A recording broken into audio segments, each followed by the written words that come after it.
We're really excited to announce a new segment to our podcast series, The Ins and Outs of Selling a Business, which we're going to call this week's biggest hurdle.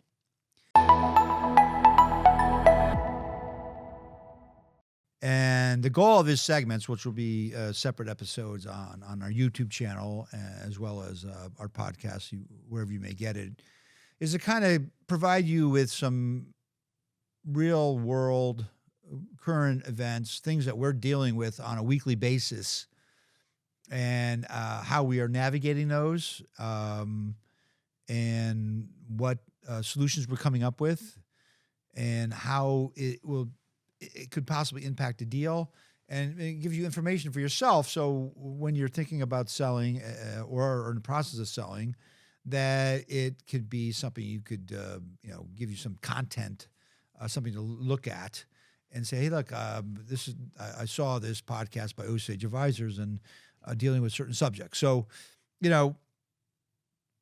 we feel that this will give you some more information and more content about how the deal world works, kind of like behind the curtain view.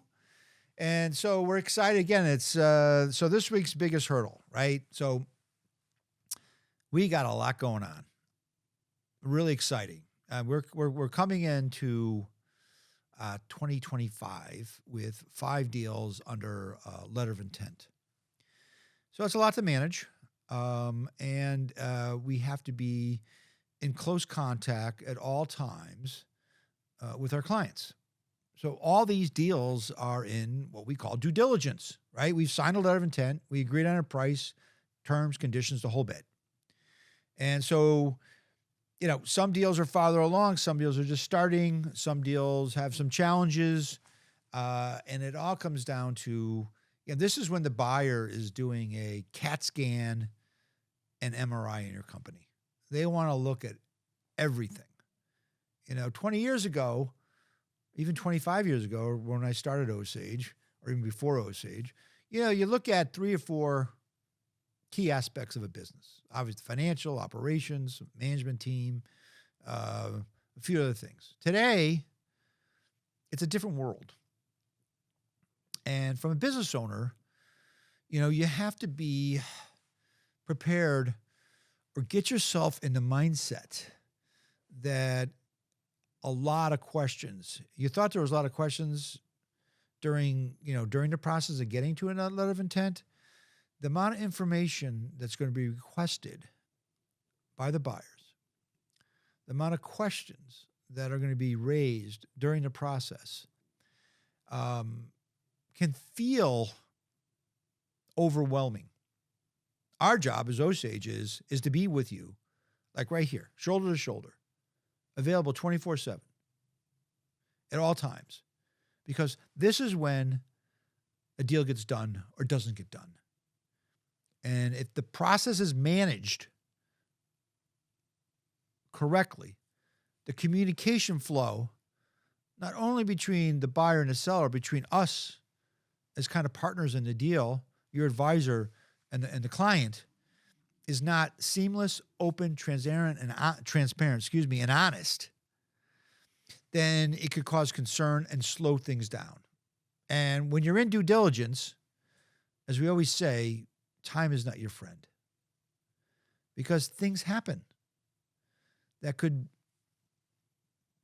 make the deal, pause it, or crater the deal, right? COVID, the pandemic, something geopolitical, a recession, a loss of a customer, 3 of your key employees walking out the door. A lot of things can happen as the deal gets dragged on.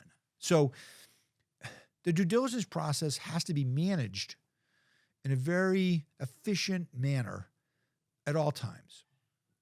So how do you do that, right? What's the best way to do that? So from our perspective is that you have to have a kickoff call. Initially, every deal we do is a kickoff call. Once we sign an LOI, as soon as possible, we get the buyer, his or her key people or team on one side, and we get our team. You typically at this point, you've had to made your CFO is aware, and maybe now one other person is aware on our side on a call. And what do we do in that call? We talk about the process. We talk about what we want to see in week 1, at week 2, week 3, week 4, week 5, week 6, right through 60, 90 days, right? Typically close a deal. And when we bring in various experts, like I said earlier, the buyer brings in a consultant for every aspect now, right? These consultants they're going to want to make their money. They're going to put together reports. And these reports are going to be extensive and comprehensive, and which is going to have the buyer raise questions about, we need this, we need that, right? Never ending. And so we're looking at, CPAs doing quality of earnings, kind of audit your numbers. People looking at your operational efficiencies, your production processes, teams looking at not only insurance as insurance, but insurance, property and casualty, cybersecurity, your benefit packages, 401ks, et cetera, et cetera, et cetera. And there could be an expert for each one of those, consultant for each one of those. Cybersecurity, social media. And the new one that's going to come up that hasn't hit the radar yet, but it will soon, is what's your AI strategy, right? I mean, it's everywhere you read. Eventually, a buyer's going to want to know what you're doing about it.